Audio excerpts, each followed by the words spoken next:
en dessous du titre, on lit le sous-titre qui dit « L'histoire de milliers d'hommes et de femmes qui se sont rétablis de l'alcoolisme ». L'histoire, c'est l'histoire de comment les 100 premiers membres se sont rétablis. C'est l'histoire d'une expérience commune que ces membres-là ont vécue en pratiquant le mode de vie, en pratiquant les étapes. Mais c'est raconté sous forme d'histoire. C'est pour ça que dans le gros livre, on retrouve plusieurs histoires à différents endroits. Et c'est l'histoire, ils disent, de milliers d'hommes et de femmes. Ça est venu, le millier, c'est venu de la 2e édition. La première édition, c'était l'histoire d'une centaine d'hommes et de femmes, parce qu'il était une centaine au début.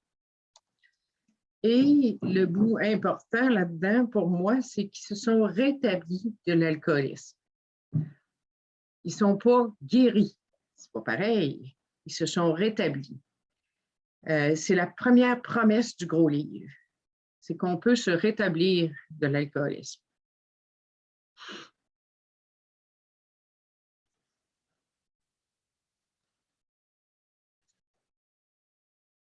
Alors, avant qu'ils écrivent ce livre-là, il n'y avait pas d'espoir beaucoup pour les alcooliques. Hein?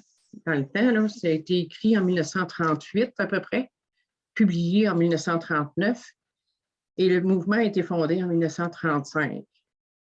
Avant ça, il y avait peu d'espoir pour les alcooliques. Il y avait quelques cas de gens qui s'en sortaient avec une expérience spirituelle, mais ils étaient très rares. Alors, la nouveauté d'Alcooliques Anonymes, ça a été de définir une recette pour s'en sortir, une recette spirituelle, mais une recette quand même. Et c'est ce que ce gros livre-là va nous donner, une recette. Si on tourne la page, on voit les publications.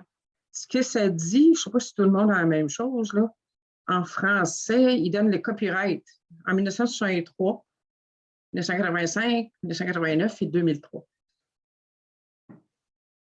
C'est les versions pour la version française.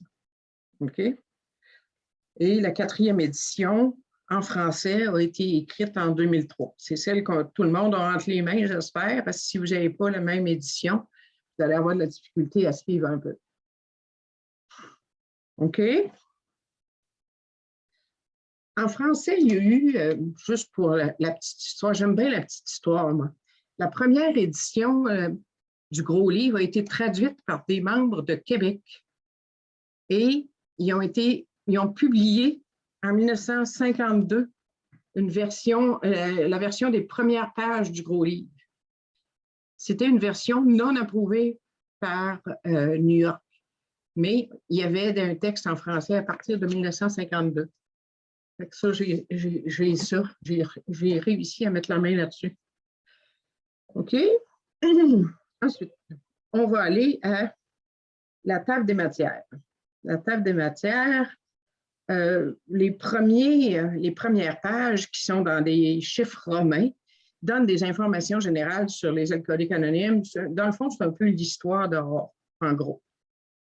Le chapitre 1, l'histoire de Bill, nous parle de son histoire, donc il parle beaucoup de la première étape.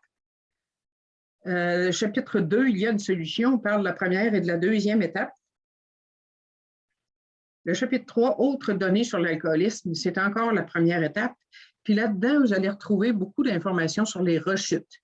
Quelqu'un qui a des nombreuses rechutes, moi je l'invite à lire le chapitre 3. Le chapitre 4, nous, les agnostiques, parle de la deuxième étape. Nous en sommes venus à croire.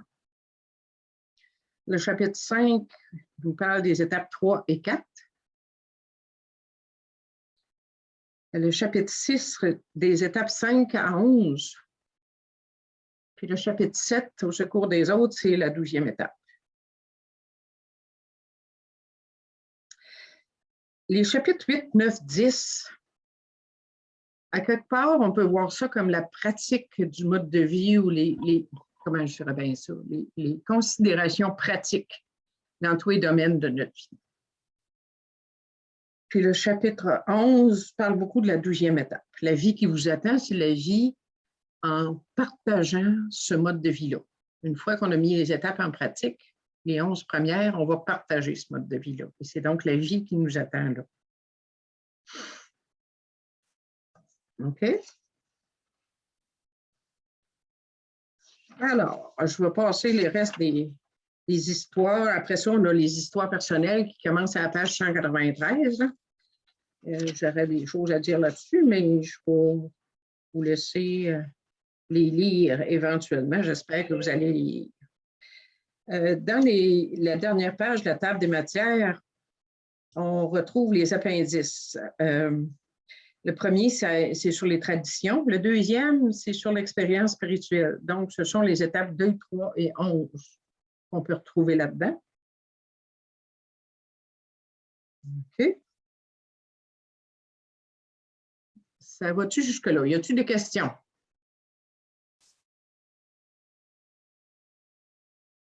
OK.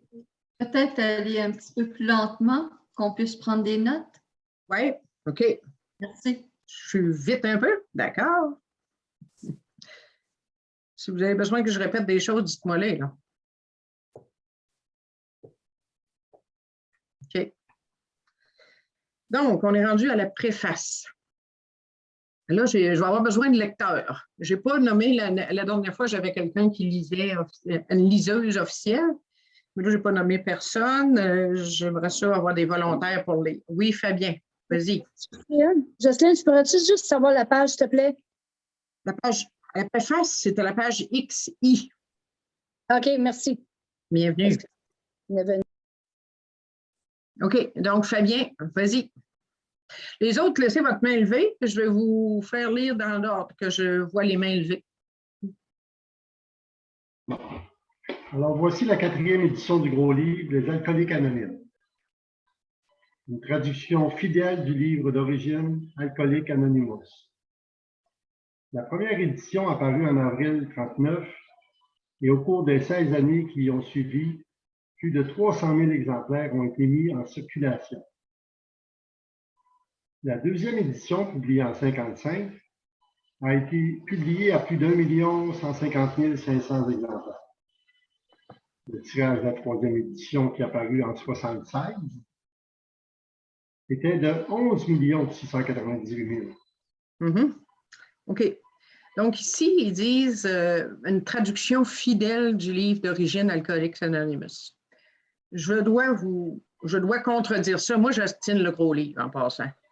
Parce que j'ai la version anglaise, puis je comprends assez bien l'anglais, puis ce n'est pas une traduction fidèle. Les traducteurs, il y avait plus d'un traducteur en premier, puis les mêmes mots ont été traduits par des mots différents en français, souvent. Puis aussi, le sens, c'est pas gardé parce que ce n'était pas des alcooliques qui ont fait la traduction. Donc, le sens qui est donné aux étapes n'a pas été conservé tout le temps. Et ça, je dois vous les mentionner quand on va passer des choses comme ça. Les dates qui apparaissent là pour les éditions 1939, 1955 puis 1976, ce sont les dates du tirage en anglais, naturellement.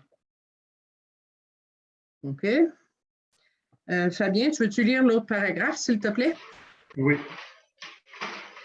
Attendez un peu, là. Jean-Marc, je suis fini le paragraphe. OK, bon.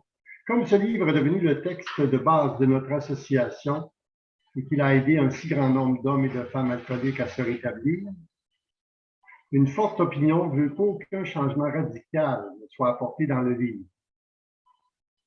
La première partie de ce livre, qui décrit notre programme de rétablissement AA, n'a donc subi pratiquement aucun changement au cours des 2e, 3e et 4e éditions. C'est beau, tu peux arrêter ça là. Donc, là-dedans, il parle d'un texte de base. C'est quoi un texte de base? Un texte de base, c'est un livre, comme un livre d'instruction sur un sujet donné. Tu as un texte de base en mathématiques qui va te donner des principes de base des mathématiques, puis il va t'expliquer comment travailler avec les chiffres. OK? Puis tu es mieux de suivre ça parce que ça te donne la bonne recette. On peut aussi comparer ça à un texte de base, à un livre de recettes. Si tu vas chez un ami, tu fais un gâteau, puis que tu lui demandes sa recette, elle te donne sa recette telle qu'elle a fait. Puis toi, quand tu l'as, mettons que tu décides que moi, je trouve qu'il y a trop de farine là-dedans, je vais en mettre moins. Ben non, au lieu de mettre du lait, moi, je vais mettre de l'eau. Je vais peut-être avoir un gâteau pareil, mais tu n'auras pas le même goût que celui de ton ami. Pourtant, c'est ça que tu voulais, mais comme tu n'as pas fait pareil, tu ne peux pas avoir le même goût exactement. Donc, on s'entend qu'un texte de base, ce n'est pas un roman. Si c'est un livre d'instruction, c'est un livre à lire attentivement puis à étudier à quelque part. Tu sais. Donc, c'est ça, c'est pour ça qu'on appelle ça un texte de base. Et pour les étapes, moi, j'ai cru longtemps que les explications sur les étapes se retrouvaient dans le 12-12. Et j'ai fréquenté longtemps un groupe sur le 12-12. Alors que le 12-12, ça a été écrit plus tard. Je pense que si je ne me trompe pas, le 12-12 a été écrit en 1971 par Bill et un autre membre. Donc, ce n'est pas une expérience commune dans le 12-12, on s'entend. C'est l'opinion de Bill en 1971. Son opinion a évolué avec le temps. Je peux vous dire ça, là. Tu lis le gros livre, puis après, tu vas dans le 12-12, puis tu vois que les termes ont changé un peu. Puis les explications aussi ont changé un peu. Fait qu'il y a des différences. Et d'un. Et de deux, c'est ça, le 12-12 a été... Bill a écrit ça, dans le fond, pour vendre son texte sur les 12 traditions. Il s'est dit, si je fais juste un livre sur les 12 traditions, ça n'intéressera pas beaucoup les membres.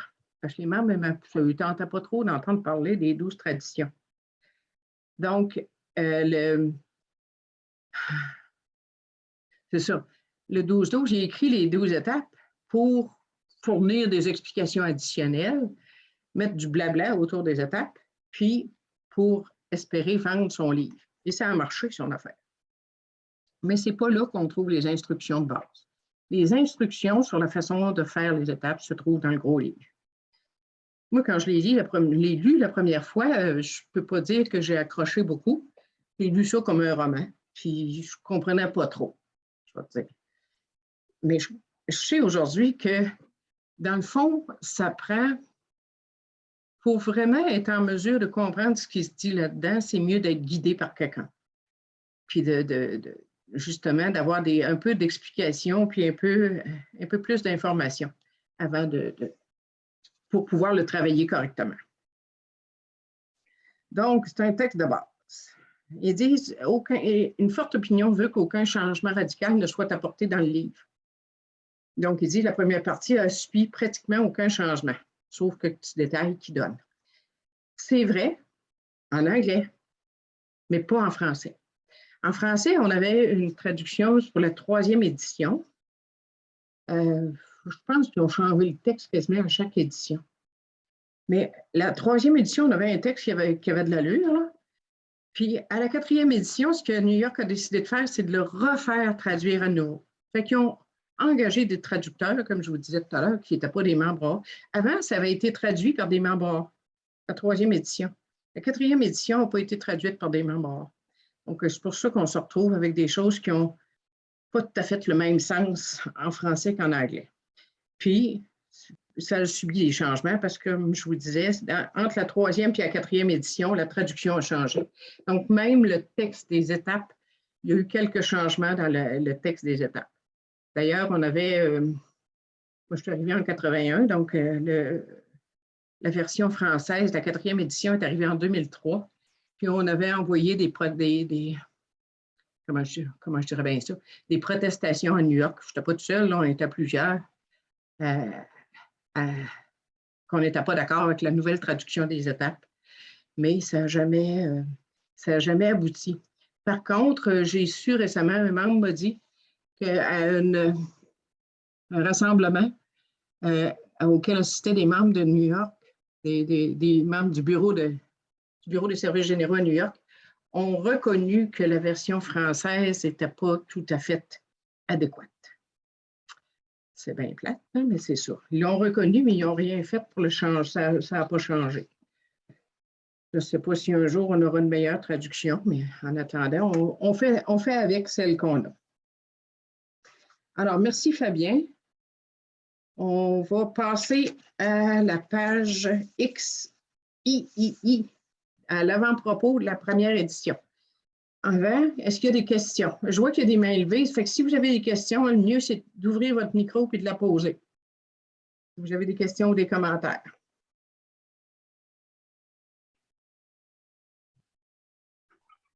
Oui, j'en ai une. Oui. Mais d'abord, avec ce que tu viens de nous dire, pourquoi on ne fait pas l'étude avec la troisième édition? Parce qu'on parle, il n'y en a plus à vendre. Ah, Pas OK. tout le monde qui l'ont en main, tu comprends? OK. Fait qu'on ne peut pas. OK, correct.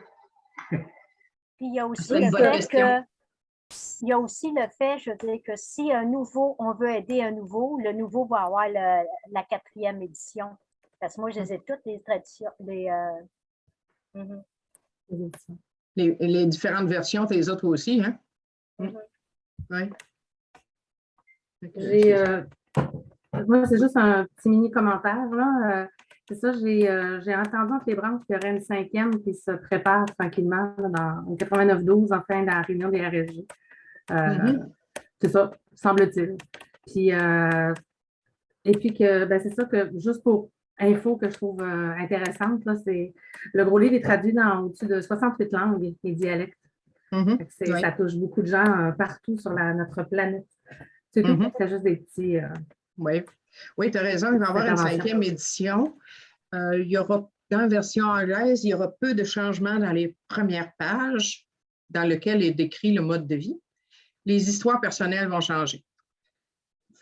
C'est sûr qu'il va y avoir peut-être des petits ajustements au terme pour être plus inclusif, mais ça ne sera pas majeur dans les premières pages.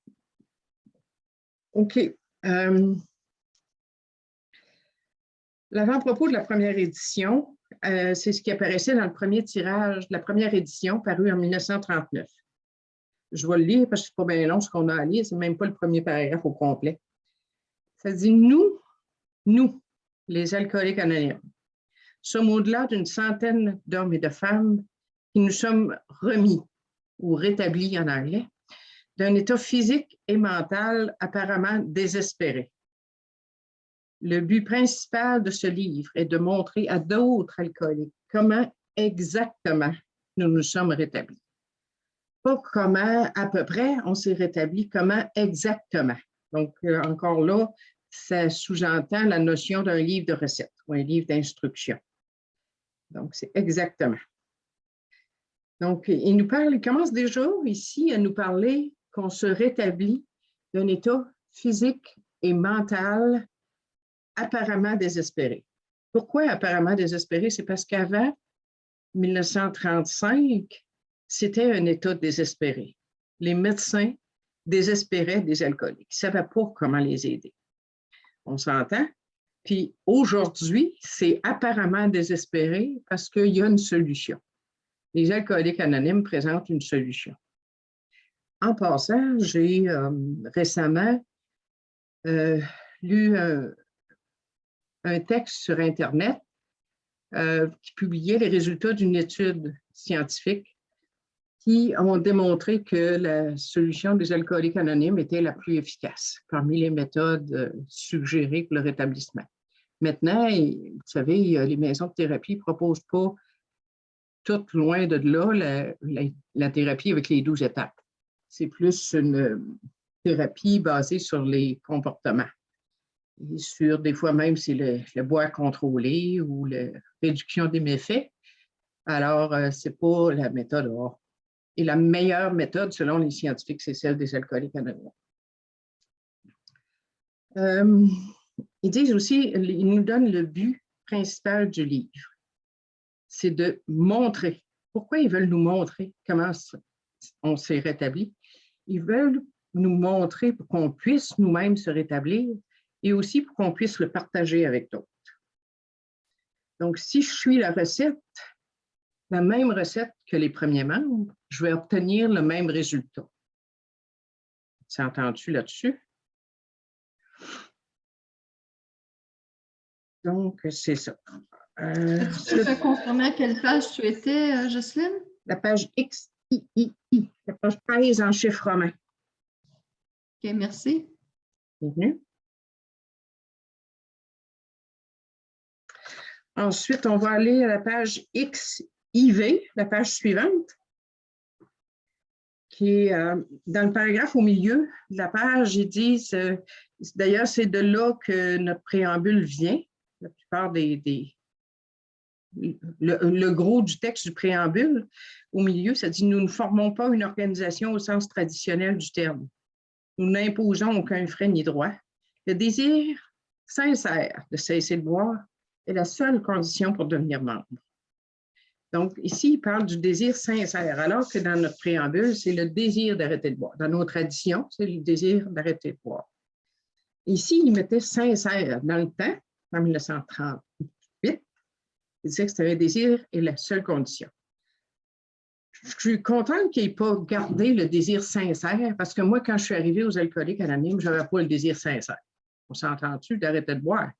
Je voulais juste arrêter de souffrir. Je n'ai pas arrêté de boire. Puis, je pense qu'il y a bien des alcooliques qui arrivent comme ça.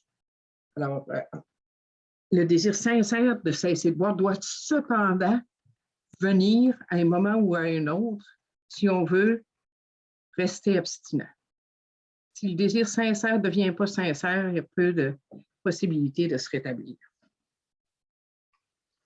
OK? On va arrêter ça là pour l'avant-propos, la première édition. Dans l'avant-propos de la deuxième édition, c'est l'histoire des Alcooliques Anonymes.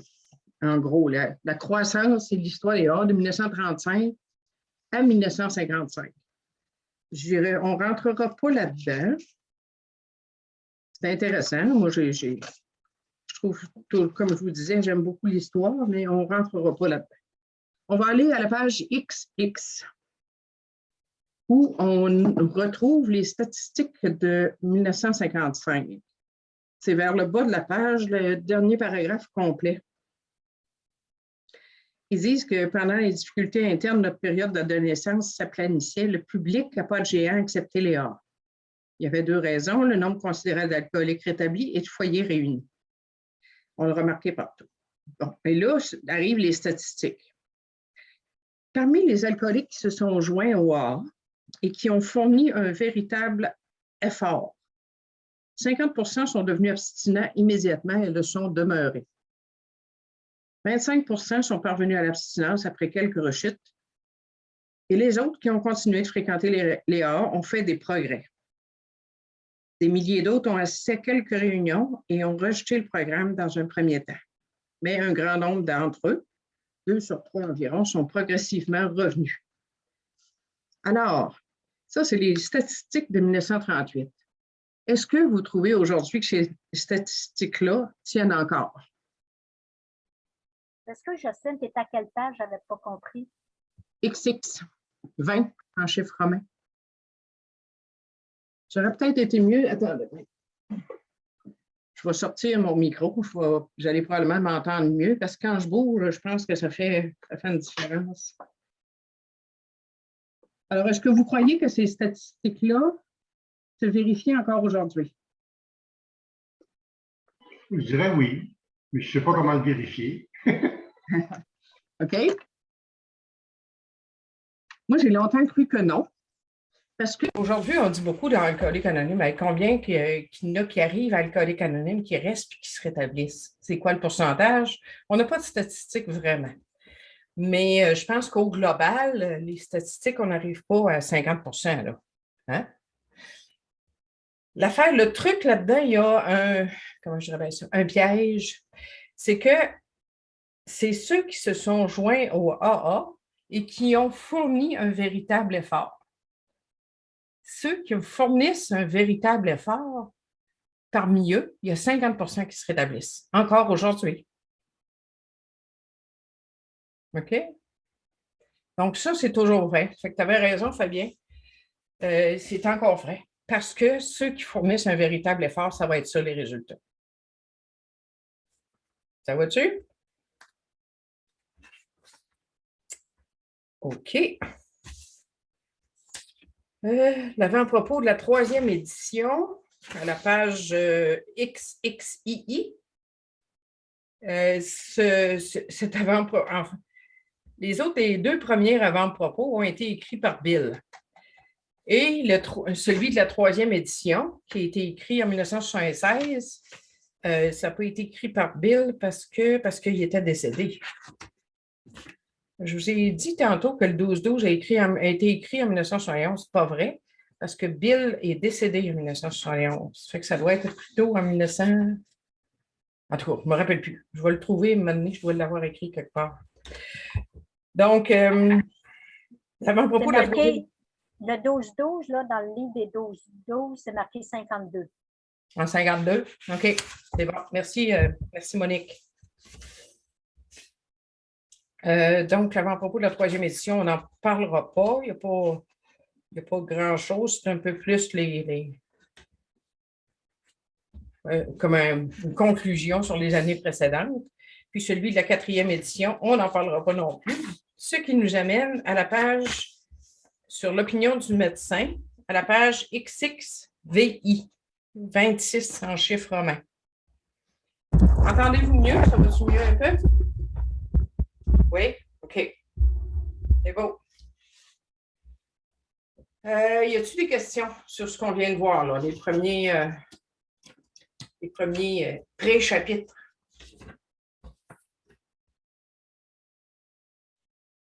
Non? OK. Oui, Fabien. Oui, tantôt, tu nous disais que l'avant-propos, non, pas l'avant-propos, tu disais que c'est la meilleure méthode selon les statistiques, selon des sondages qu'ils ont fait? Selon les scientifiques ont un groupe de scientifiques qui ont repris toutes les études qui avaient été faites sur les alcooliques anonymes. Ils ont gardé les meilleurs, puis ils ont comparé avec les résultats d'autres études, en tout cas, puis ils sont arrivés à la conclusion que AA est la méthode qui marche le mieux.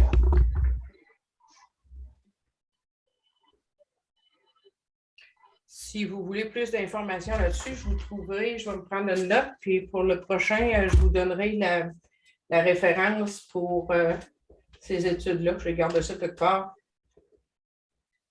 Merci.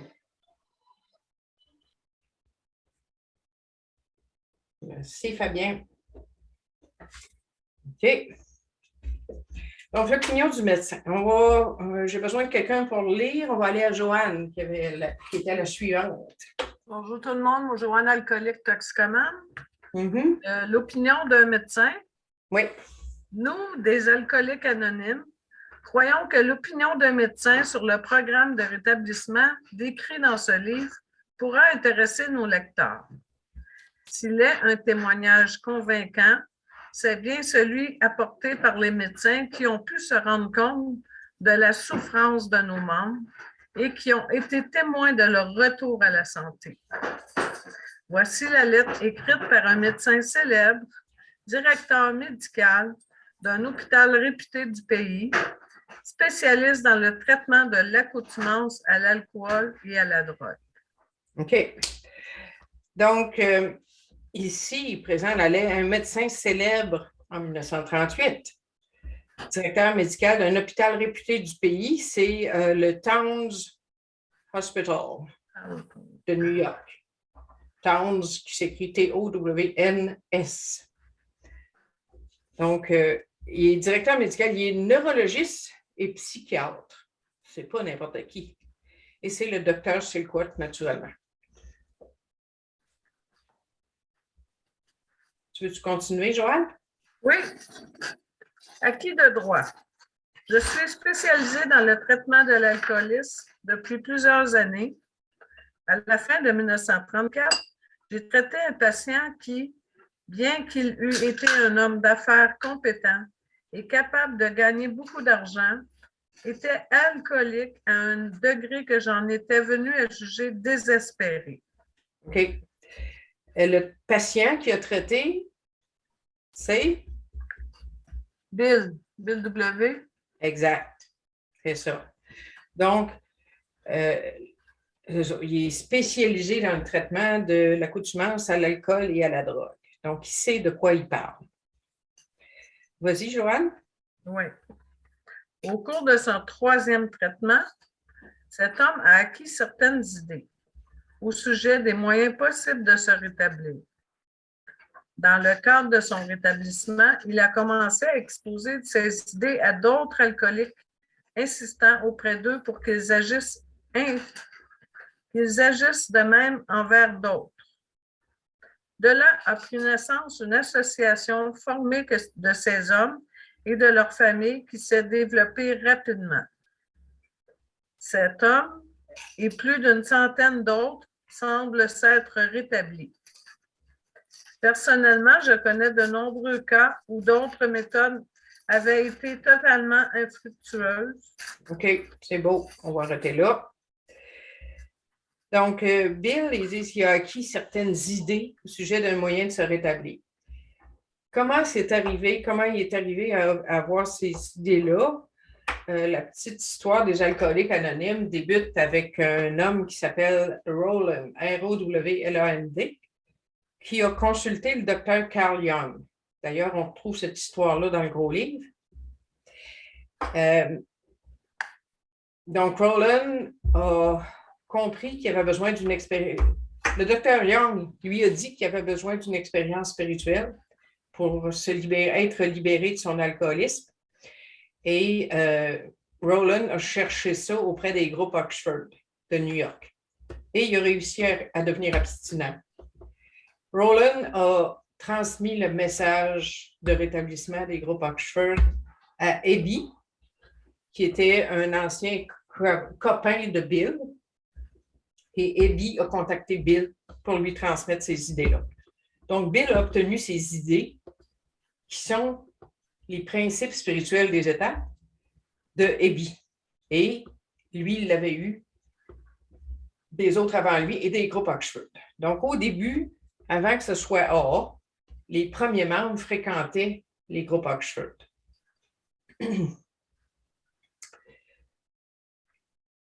Donc, eux, ils ont compris qu'ils devaient, d'ailleurs, dans le groupe Oxford, il y avait cette idée-là de transmettre le message spirituel à d'autres personnes. Mais les groupes Oxford ne s'adressaient pas aux alcooliques uniquement, ils s'adressaient à toutes les classes de la société. Alors que Bill a eu l'idée, lui, de s'intéresser uniquement aux alcooliques pour transmettre son message. Et c'était une très bonne idée. OK? Donc, alors les idées qu'il a mis de l'avant, ce sont les idées sur le mode de vie, sur les étapes. C'était pas à ce moment-là, fais du meeting, puis bois pas. C'était, fais tes étapes, puis tu vas arriver à rester abstinent. Tu vas te rétablir. Fais tes étapes et tu vas te rétablir. Parce qu'il n'y avait pas de meeting dans ce temps-là, ou très peu. Ils se réunissaient une fois par semaine au début seulement, tu sais. Puis après, c'est devenu un peu plus fréquent, mais pas tant que ça parce qu'il n'y avait pas beaucoup de membres. Donc, c'était le mode de vie qu'ils transmettaient. Puis, ils disent aussi ici qu'ils connaissent de nombreux cas où d'autres méthodes avaient totalement été infructueuses. Il parle en connaissance de cause parce que dans son hôpital, il a essayé de traiter. Bon, le chum est en train d'être choumé, pas pire. Dans son hôpital, il avait essayé de traiter des alcooliques, puis il n'y avait pas beaucoup de succès auprès des alcooliques, des vrais alcooliques, si on veut. Donc, mais ici, on peut extrapoler et dire que d'autres méthodes vont être infructueuses aussi. Les méthodes de style « bois pas puis fais du meeting ». Ce n'est pas la méthode qui dit, qu'on disait tout à l'heure, ceux qui ont fourni un véritable effort. Ce n'est pas fournir un véritable effort pour faire des meetings.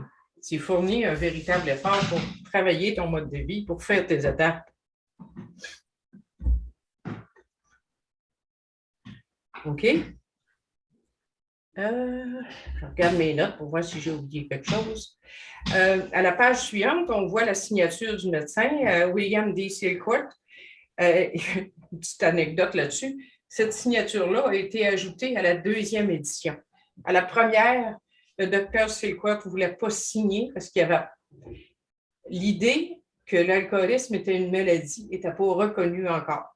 il avait écrit un article scientifique, mais ce n'était pas accepté dans la communauté médicale encore. Donc, il n'osait pas mettre son nom en premier. Donc, OK, Joanne, si tu veux lire l'autre paragraphe après la signature du docteur Silcotte. Fabien, une question. Excuse. Attends, oui, Fabien.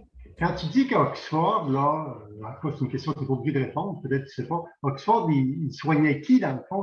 Tu dis, il soignait tout le monde. Il soignait tout le monde pourquoi? Ben, pour ceux qui avaient le mal de vivre. Ah, OK. Oui. Tu sais, tous ceux qui avaient un vide intérieur, tous ceux qui avaient besoin d'une solution spirituelle. Tu sais, on n'est pas les seuls à avoir des problèmes différents problèmes spirituels ou des problèmes émotionnels ou des problèmes physiques ou quoi que ce soit, tu sais. OK? Le médecin qui, à notre demande, nous a remis cette lettre, a eu la bonté de préciser davantage son point de vue dans un autre texte qui s'est reproduit plus loin. Il y confirme ce que nous, qui avons enduré la torture de l'alcoolisme, devons croire que l'alcoolique qui a un physique aussi anormal que son esprit. Il ne nous suffisait pas de nous entendre dire que nous ne pouvions pas maîtriser notre consommation d'alcool simplement parce que nous étions mal adaptés à la vie, que nous étions coupés de la réalité ou que nous étions des malades mentaux. Ces choses se vérifiaient jusqu'à un certain point, en fait totalement pour certains d'entre nous. Mais nous avons la conviction que notre corps aussi était affecté. Selon nous, toute description de l'alcoolique qui néglige cet aspect physique de la maladie est incomplète. OK. Donc, encore ici, tu vois, ils nous reprennent l'idée que l'alcoolique a un physique aussi anormal que son esprit. Donc, ils reprennent l'idée de la maladie physique et mentale. Ils disent, nous pouvions pas, il ne suffisait pas de nous entendre dire que nous ne pouvions pas maîtriser notre consommation parce que nous étions mal adaptés à la vie, qu'on était coupés de la réalité, qu'on était des malades mentaux. Il ne dit pas qu'on ne l'est pas. Il dit que ça ne suffit pas pour expliquer la maladie. Mais c'est vrai que la plupart des alcooliques étaient mal adaptés à la vie. Moi, entre autres, je considère que une des raisons pour lesquelles j'ai bu puis que j'ai accroché à l'alcool, que l'alcool est devenu ma solution. La solution à quoi? C'était la solution à mon mal-être intérieur. Tu sais? Donc, j'étais mal adaptée à la vie. Je me reconnais totalement là-dedans. Que j'étais coupée de la réalité. Ben oui, j'étais coupée de la réalité, mais mes fausses croyances sur la vie, sur toutes sortes de choses, faisaient que j'étais coupée de la réalité. Moi, un exemple de ça, tout était... Je percevais du rejet dans tout ce que je voyais. Toutes les personnes que je rencontrais, je me sentais rejetée tout le temps. C'était pas la réalité, cela, là. C'était dans mon esprit que j'étais rejetée. Je m'attendais tellement à voir le rejet que je le voyais partout. Mais c'était pas vrai. Donc, j'étais coupée de la réalité. Puis que nous étions des malades mentaux, mais on va le voir un peu plus loin. Notre maladie mentale, comment elle se manifeste? Elle se manifeste par une insanité par rapport à l'alcool. Je n'ai pas la raison face à l'alcool. Parce que dans le temps, je considérais que l'alcool était bon pour moi. Je considérais que l'alcool était ma solution. Ce n'est pas une conclusion logique, là. C'est une conclusion que je suis arrivée parce que ça me soulageait temporairement. Puis finalement, à la fin, il fallait que je devienne jusqu'à l'ivresse, puis jusqu'à tomber endormie pour perdre, pour fuir ma réalité. Dans le fond, c'est ça que je voulais. Donc, on a faussé notre esprit avec l'alcool, avec nos croyances par rapport à l'alcool. Alors, c'est là la maladie mentale qu'elle est. Donc, le médecin, ce qui arrive à dire, la phrase dans le paragraphe suivant, il dit que la théorie du médecin selon laquelle nous sommes allergiques à l'alcool présente un intérêt. C'est sûr et certain. Comme buveur, c'est censé pour nous autres. Là, on va tourner la page. On va à la page. J'ai encore une question, moi. Vas-y, Fiat, bien. J'aime ça, tes questions. Oui, au milieu du paragraphe, quand il dit que nous devons croire que l'alcoolique a un physique aussi anormal que son esprit, c'est ça qu'il essaie de nous expliquer, qu'on n'était pas atteint juste mentalement, mais aussi physiquement? Oui, effectivement. Vraiment? Oui, oui. Mais là, il n'en parle pas du physique. Il va en parler. Ça, c'est. OK. Ici, c'est Bill, ou les 100 premiers alcooliques, hein, si on veut, qui nous disent que ça a bien de l'allure ce que le médecin dit. Mais dans la première lettre qu'il avait écrite, le docteur, il ne parlait pas d'allergie. C'est dans la deuxième qu'on va voir à la page suivante, à la page 28 en chiffres romains, qui va expliquer, il va commencer à expliquer l'allergie physique. OK. OK?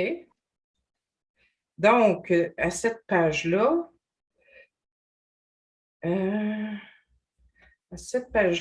on va-tu y aller? On va passer à... Non, on va plutôt passer à la page 29, excusez-moi.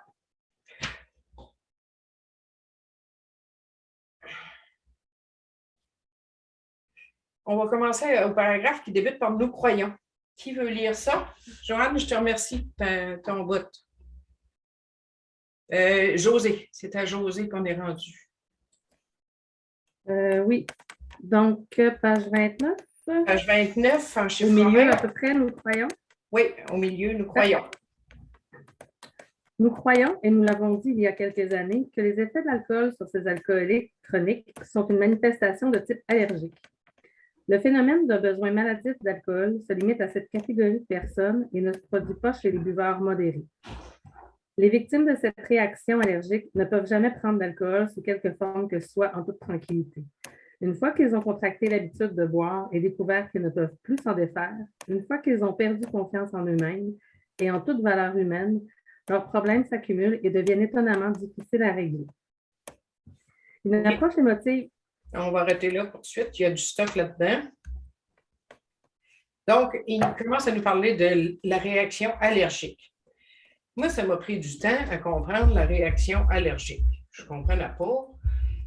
Je me disais, quand je prends de l'alcool, je n'ai pas de boutons. Tu sais, pour moi, une réaction allergique, c'était soit des boutons ou je ne sais pas trop. Là. Alors que finalement, en cherchant une définition d'allergie, j'ai trouvé qu'une allergie, c'est une réaction anormale du corps. OK? Puis, pour l'alcoolique, c'est quoi la réaction allergique par rapport à l'alcool? C'est que quand un alcoolique prend on va commencer par une personne normale. Une personne normale qui prend un verre d'alcool, elle éprouve un sentiment de bien-être, tu sais, un petit feeling le fun. Puis la personne normale va aimer ça. Puis elle va, dépendant de l'effet, si elle a un effet rapide, elle va dire « Ah, j'ai un petit feeling, c'est correct, j'arrête. » Ben non, je chirote mon verre pendant 1 heure ou 2. Ou j'arrête d'en prendre. Tu sais. Parce qu'elle a un petit feeling, puis c'est correct, elle peut arrêter là. Un alcoolique prend un verre et ça déclenche une soif insatiable. Et les scientifiques ont trouvé pourquoi, ont trouvé la réponse à ça.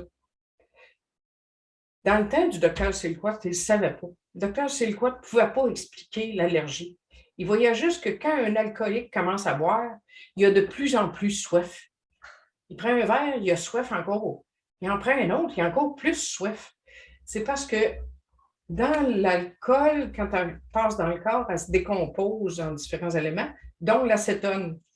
Et l'acétone, chez une personne normale, est éliminée rapidement. Elle s'élimine du corps. Chez un alcoolique, l'acétone ne s'élimine pas facilement. Elle reste présente dans le corps et c'est ce qui déclenche la soif. C'est ce qui donne la soif, la présence d'acétone. Donc, un verre donne une petite quantité d'acétone. 2 verres, grosse quantité d'acétone, qui donne encore plus soif parce que tu en as plus dans ton corps. Donc là, ça te prend un autre verre. Et ça grossit comme ça. Ta soif ne s'en va pas. C'est pour ça que l'allergie, c'est la personne alcoolique qui commence à boire et qui a beaucoup de difficultés à arrêter de boire. Une fois qu'elle a commencé à boire. Ça se manifeste, l'allergie, quand tu commences à consommer.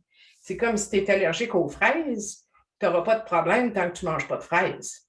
Si tu manges des fraises, bien là, tu vas avoir quelque chose, tu vas avoir des réactions. OK? Mais l'alcoolique, c'est la même affaire. S'il ne prend pas d'alcool, il n'y a pas la réaction allergique. Donc, la réaction allergique, c'est la maladie physique, qui appelle ici un besoin maladif d'alcool. En anglais, il parle du craving, qui se manifeste après avoir commencé à boire.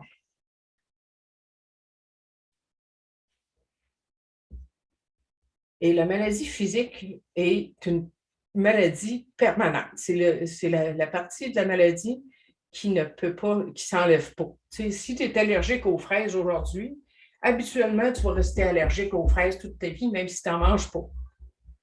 OK? Mais pour un alcoolique, c'est à peu près la même affaire. On est alcoolique à vie à cause de la maladie physique. Donc, il nous parle, c'est ça, il nous parle de la maladie physique ici. L'autre paragraphe, tu veux-tu lire l'autre, José?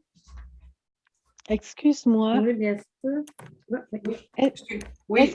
Est-ce que tu peux revenir un peu sur l'explication de l'acétone dans le corps? J'aimerais ça que tu reviennes là-dessus parce que je n'ai pas tout à fait compris. OK. C'est quand tu prends de l'alcool, le corps va métaboliser, comme il métabolise toute nourriture que tu prends. Métaboliser, ça veut dire qu'il va transformer ce que tu introduis dans ton corps, il va le transformer en différents éléments. Il va séparer ça pour diriger ça ailleurs. Donc, quand tu prends de l'alcool, un alcoolique qui prend de l'alcool, ou toute personne qui prend de l'alcool, ça se divise, puis un des éléments qu'on retrouve dans le corps à ce moment-là, c'est de l'acétone. L'acétone, chez une personne normale, va être éliminé rapidement, ça va s'en aller dans l'urine. Chez un alcoolique, l'acétone n'est pas éliminé facilement. Il va en rester dans le corps et c'est l'acétone qui déclenche la soif insatiable, le craving pour plus d'alcool. Au lieu d'être satisfait, c'est pour ça qu'au lieu d'être satisfait d'un petit verre, tu as besoin de plusieurs verres, puis finalement, tu ne seras jamais complètement satisfait. Parce que ça déclenche la soif tout le temps.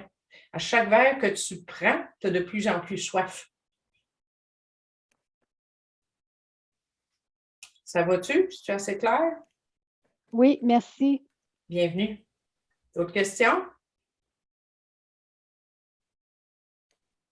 Fabien, oui? Ça veut-tu dire que ça, on ne peut pas l'appliquer dans le fond à la nourriture, à d'autres choses, à d'autres compulsions? À d'autres compulsions. Tu veux dire quelqu'un qui compulse dans la nourriture? Oui. Il va-tu avoir ça aussi, lui? Je ne sais pas, je ne peux pas dire par rapport à d'autres compulsions. Parce que tu sais, les gens qui ont un problème alimentaire, tu en as qui vont avoir, comment je dirais bien ça, une affinité ou ça va déclencher leur addiction. Certains, ça va être le sucre. Il y en a d'autres, ça va être les chips. Il y en a d'autres, ça va être un autre. Alors, est-ce que ça fait le même effet? Est-ce qu'il y a, je ne sais pas. Je ne sais pas si c'est le fait qu'il y ait de l'acétone qui reste dans le corps qui déclenche cette addiction-là. Je ne sais pas. Peut-être. Je ne me suis pas renseignée là-dessus. Je ne sais pas, Caroline, es-tu encore là? Oui, je suis là. Est-ce que tu as une idée là-dessus? Je ne sais pas si c'est l'acétone, mais je peux te dire qu'il y a une réaction physique anormale quand je touche à des aliments déclencheurs, là, comme tu dis. Oui, c'est ça. Des années. Oui, La majorité ça a de l'allure. Oui, José? Ce qu'on voit dans toutes les dépendances, là, c'est surtout relié au niveau du cerveau, au niveau des hormones comme la dopamine, ces choses-là. Est-ce que tu pourrais me partager peut-être une référence au niveau de l'acétone ou Mon Dieu, je vais essayer de... quelque chose? Pas nécessairement tout de suite, là, mais... oui, c'est ça, je vais le noter. Je vais essayer de vous avec ça. Oui. Ça me titille un peu. Oui, OK. Comme référence là-dessus, je ne suis pas sûre qu'il en parle comme ça, comme de l'acétone, mais... En tout cas, En tout cas, Une autre il y fois, a- là, c'est pas tout de Ben, suite, là, je ne veux pas emmerder oui, tout le monde avec mes références scientifiques. non, je peux en donner une référence que je sais par Merci. cœur, là. J'ai vu une vidéo qui était faite par un alcoolique et sa blonde qui était comme metteur en scène ou quelque chose, là. Ils ont fait une vidéo qui s'appelle, je crois, le titre c'est Wasted. C'est lui, son nom, c'est Michael Pond, P-O-N-D. Je l'ai vu une fois en français, puis il est disparu après, mais on peut le voir en anglais. On peut le voir en anglais. Et Merci. ce qu'il trouvait là-dedans, en tout cas, il parlait de la maladie mentale. Je vais vous revenir sur ce vidéo-là quand on va parler de la maladie mentale. Alors, tu as raison, José, sur une chose, quand tu dis, c'est que moi, j'ai associé l'alcool avec le plaisir. Donc, dans mon centre du plaisir, dans mon cerveau, ça l'a associé alcool égale plaisir. Alors là, à chaque fois que tu vois une bouteille d'alcool, ça associe plaisir et puis tu n'en veux. Fait que ça déclenche le désir de boire. L'obsession aussi, on peut dire. Donc, ça, c'est valable dans toutes les addictions. OK? Par contre, l'allergie physique n'est pas, d'après moi, présente dans toutes les addictions. Certaines drogues, tu n'as pas d'addiction physique. C'est juste c'est mental seulement. C'est une dépendance mentale que tu as développée envers la substance. Puis la nourriture, c'est probablement ça aussi, là, parce que je ne crois pas qu'il y ait une dépendance physique ou une allergie physique, peut-être. En tout cas, je ne sais pas. Mais pour l'alcoolique, c'est sûr qu'il y a une allergie physique. Ça va-tu? As-tu d'autres questions là-dessus? Je veux juste rajouter que j'ai mis le lien pour le documentaire Wasted dans le chat, mais c'est la version anglaise. Oui, on n'a pas la version française. OK? Oui. Ah. Excuse-moi, Guylaine, je ne le vois pas. Ça n'a pas pogné?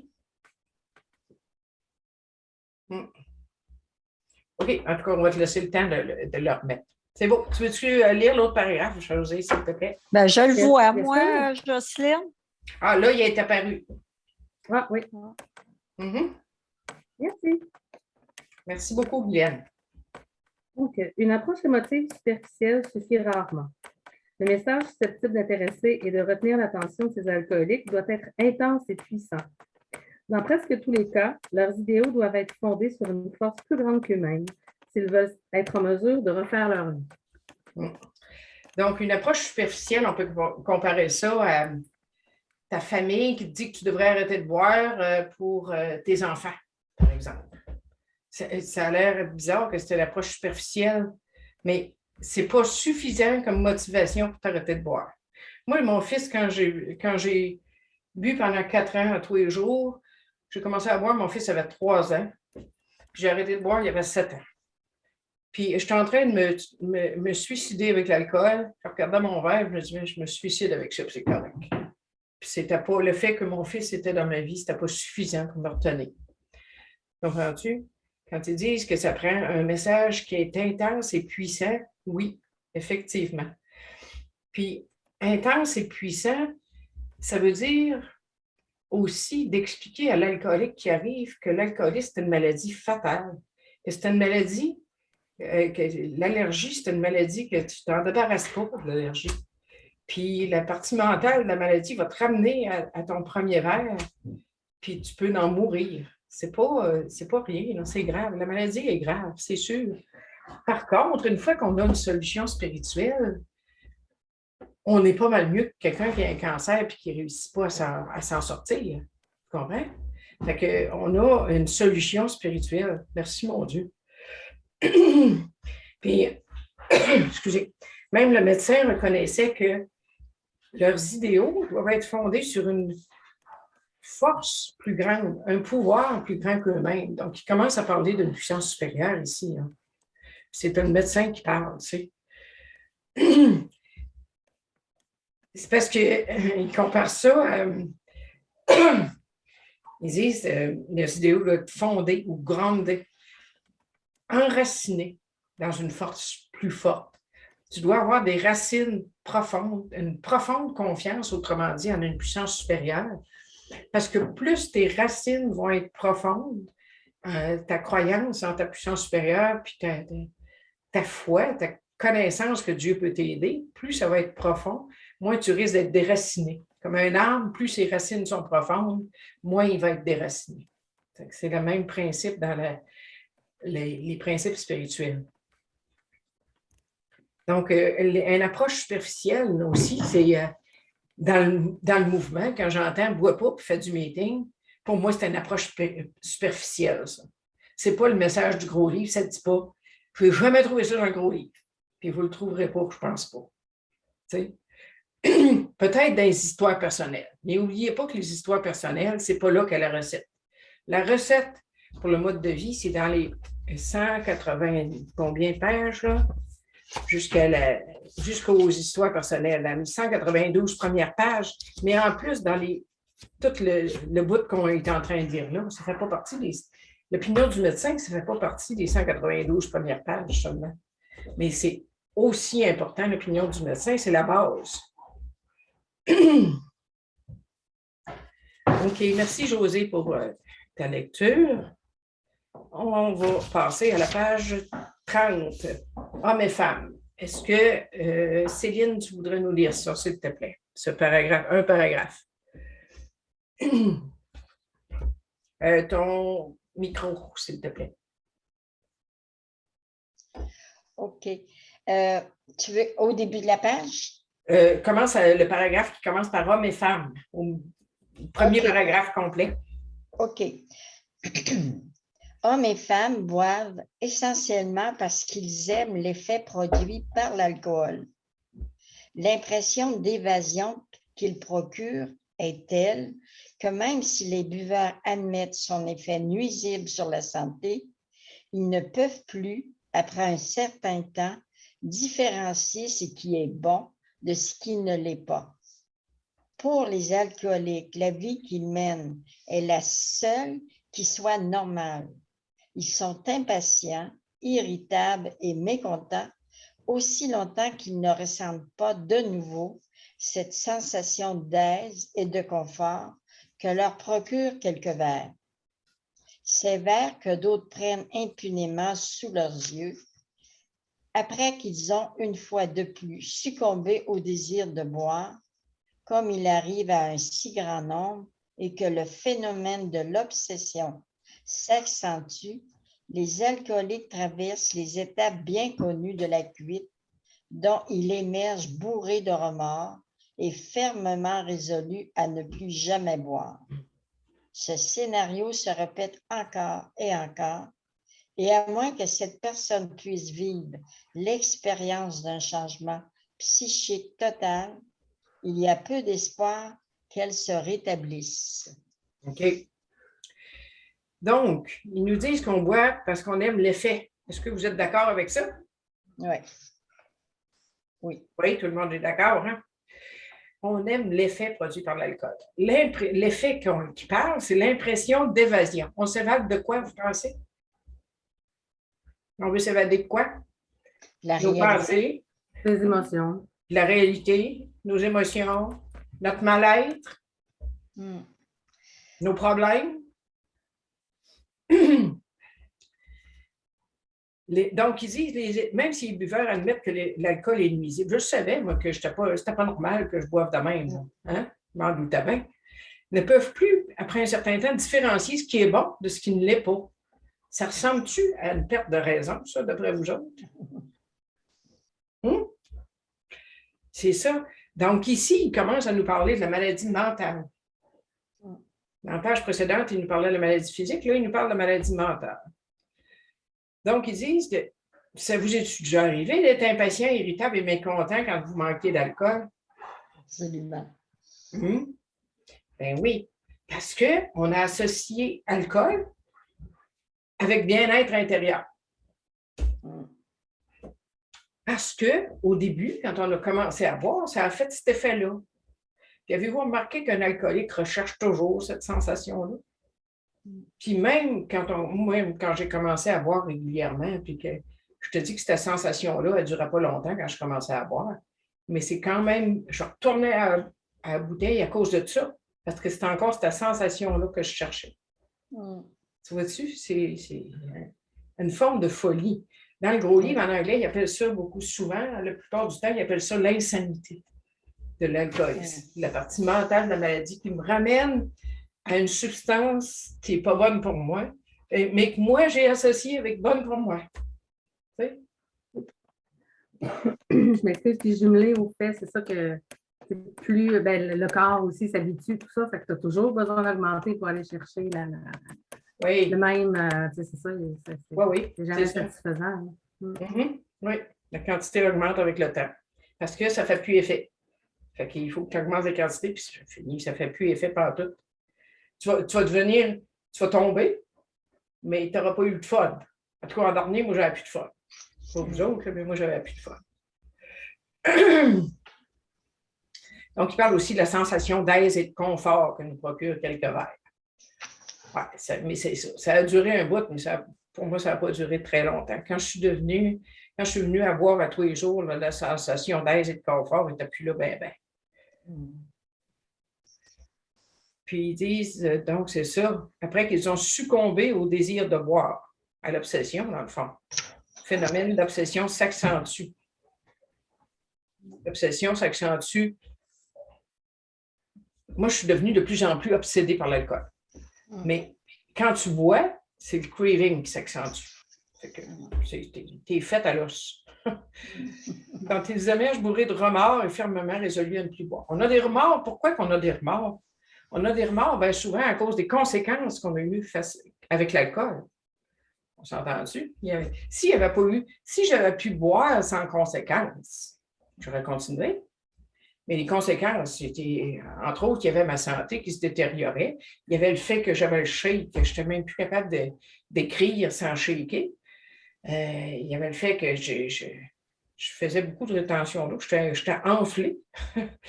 Puis que c'est ça, je ne m'occupais plus de mon fils, tu sais, les remords.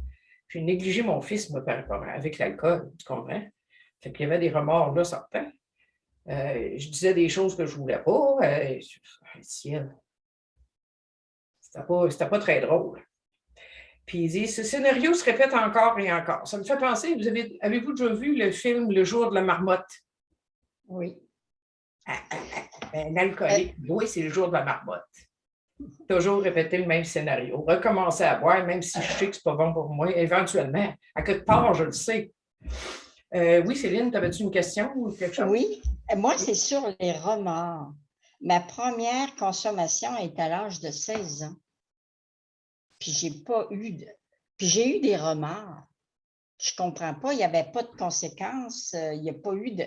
Quand tu parles de conséquences, il n'y en avait pas. C'est juste que j'ai eu honte d'avoir abusé de l'alcool. C'était ma première consommation, puis j'étais avec des amis, puis il n'y a personne qui m'a chicané, il n'y a personne qui m'a reproché quoi que ce soit.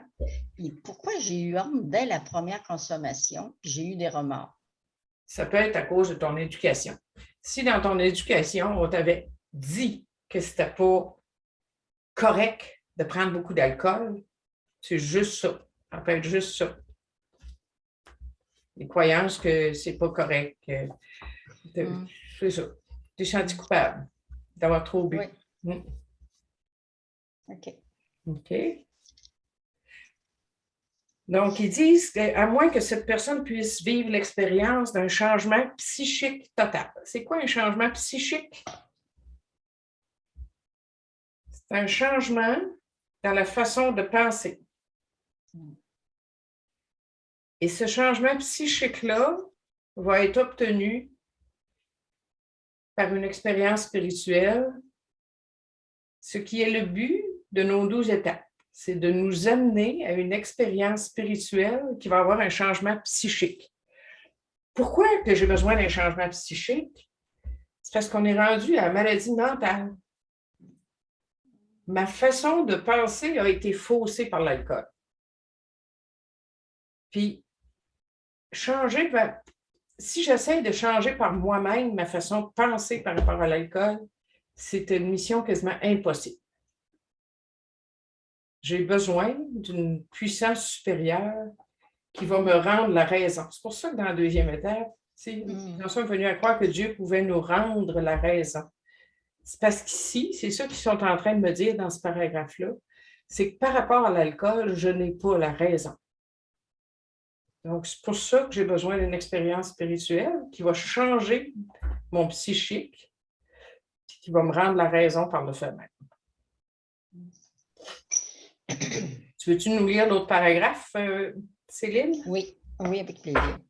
Par ailleurs, et si étrange que cela puisse paraître à ceux qui ne comprennent pas, une fois qu'un changement psychique s'est produit, cette même personne qui semblait condamnée et dont les problèmes étaient tellement nombreux qu'elle désespérait de les résoudre, réussit soudainement, sans difficulté, à surmonter son besoin d'alcool simplement en s'efforçant d'observer quelques règles simples.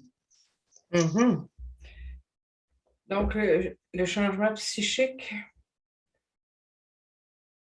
va m'aider à surmonter mon problème d'alcool en m'efforçant d'observer des règles simples. Les règles simples, c'est quoi? Les étapes. Les étapes? Oui, c'est ça. C'est les 12 étapes.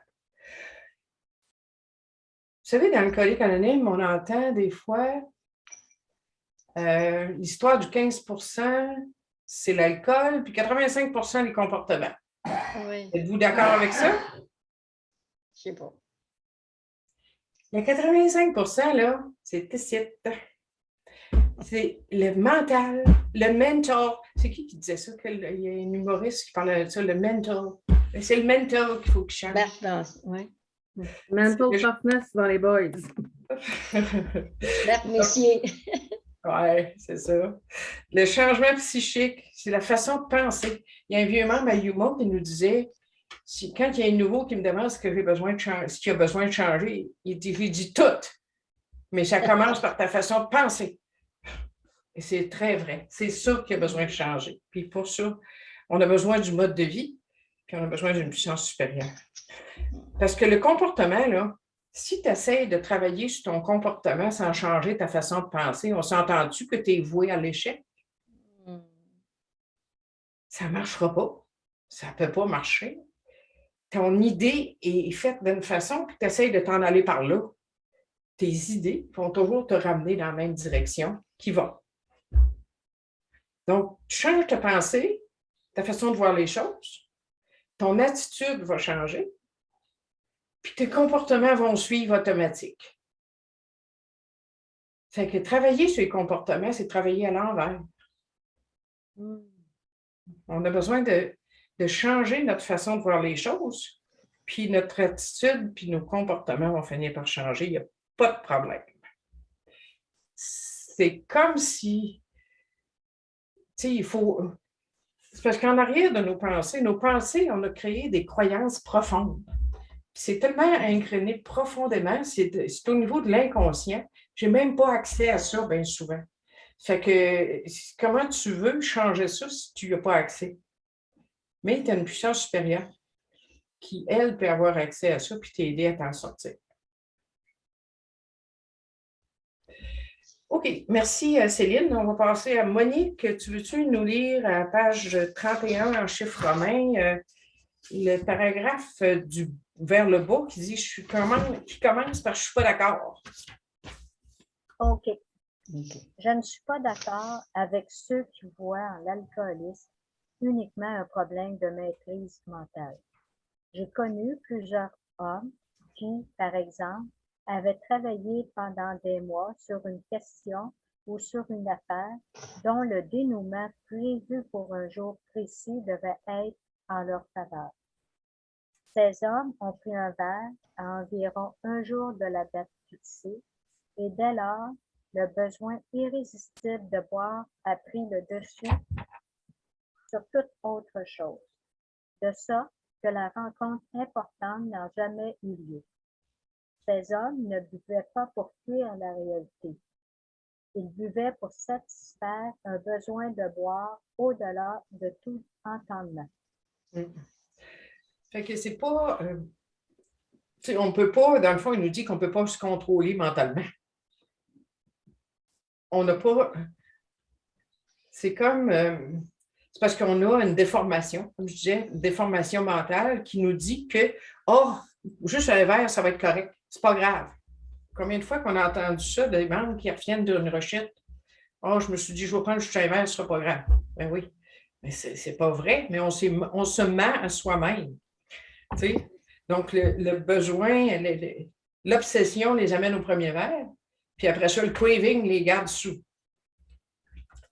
Donc, les gens ne buvaient pas seulement pour fuir la réalité, ils buvaient pour satisfaire un besoin de boire au-delà de leur contrôle mental, un besoin irrésistible. OK? On va continuer à la page 32 en chiffre romain. Monique, si tu veux lire. On achève, les amis. Je pensais finir il nous reste deux gros paragraphes à lire, deux ou trois. Puis on va finir. Vous êtes-vous correct avec ça? OK. Vas-y, Monique, avec toutes ces personnes. Parce que là, il décrit à la page 32, il commence à décrire le type d'alcoolique. Mais on n'a pas besoin de... Vous le lirez, là. Mais ce n'est pas une classification qu'on utilise aujourd'hui. Donc, on va parler de toutes ces personnes. Toutes ces personnes, ainsi que beaucoup d'autres, ont des symptômes en commun. Elles sont incapables de boire sans contracter un goût immodéré pour l'alcool. Ce phénomène, comme nous l'avons suggéré, pourrait être la manifestation d'une allergie qui différencie ces gens et les place dans un groupe à part. Cette réaction face à l'alcool n'a jamais été enrayée de façon permanente par aucun traitement connu, quel qu'il soit. Le seul remède que nous pouvons conseiller est l'abstinence totale. Mm-hmm. Donc, ces personnes, tous les types qui mentionnent plus haut, des types d'alcooliques, dans le fond, là, ils sont incapables de boire sans contracter un goût immodéré. Donc, il parle ici du craving, de l'allergie physique. Quand tu commences à boire, tu ne peux pas arrêter à cause du craving, à cause du phénomène de l'allergie qu'on a parlé tout à l'heure. Donc, cette réaction n'a jamais été entrayée de façon permanente par aucun traitement connu. Ça, c'était en 1938. C'est encore vrai aujourd'hui. Il n'y a aucun traitement connu qui permet d'éliminer l'allergie à l'alcool. Donc, le seul remède que nous pouvons conseiller est l'abstinence totale. Donc, ça, c'est le remède pour l'allergie physique. On s'entend-tu? Puis si j'avais juste l'allergie physique comme alcoolique, si j'avais juste la maladie physique, ça serait facile d'arrêter de boire. J'aurais juste à décider, avec mon mental brillant, d'arrêter, puis j'arrêterais. Puis c'est fini. Il n'y a pas de craving, il n'y a pas d'allergie si je ne bois pas. Donc, c'est correct. Le problème, c'est la maladie mentale. La partie mentale, l'insanité face à l'alcool qui me ramène toujours au premier verre.